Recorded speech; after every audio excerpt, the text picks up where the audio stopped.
Ein. It's 1940 and we are in America. Ein, have become the world's greatest scientist. Here I point my finger at my mind, reinforcing the mythology of my extraordinary brain. My standing in the affairs of man is far more prestigious than that of a mere pope, who, incidentally, is also within our persuasion now. I have helped to create a weapon that can destroy mankind. Now that is power. My kind are everywhere now. We run the mainstream newspapers and the radio. Pictures will follow soon. Already we have Hollywood. We own the banks and we print the money, the paper money, and thus reserve our fractional accumulation. What a neat caper that turned out to be. We have compromised or corrupted all the politicians of both parties. In short, we have more power than we know what to do with. The average citizen knows nothing of how they are deceived. If we were to say that white is black, when really it's as white as pure cocaine, they would believe us. If I were to lecture to an auditorium, even though it were filled with bright young scientists, and I told them that the vacuum of space could be bent over like an envelope to create shortcuts, they would believe me. Myself, I can't even believe that I just thought of that. So, no wonder that the spherical model is today's reality, if only in their programmed thinking. We control their minds, and that is truly unbelievable power. Of course, there is the occasional blip to our progress.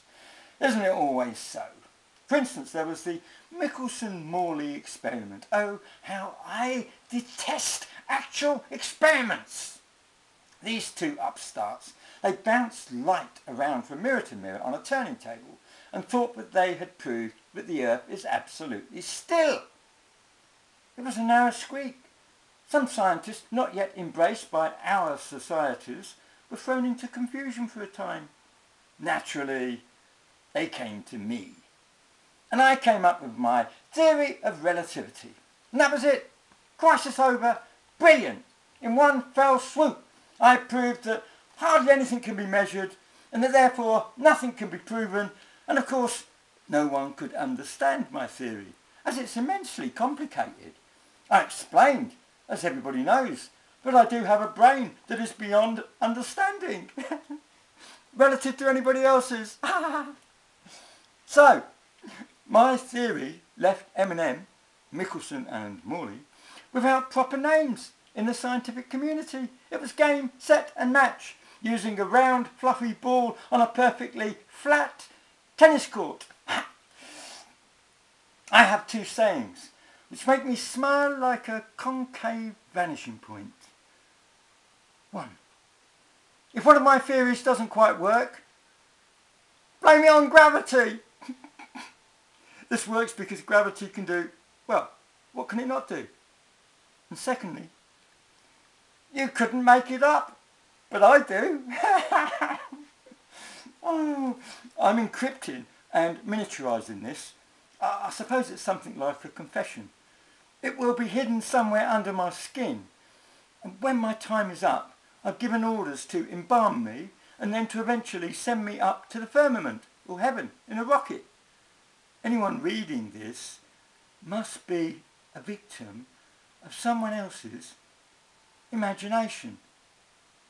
Relatively, I think.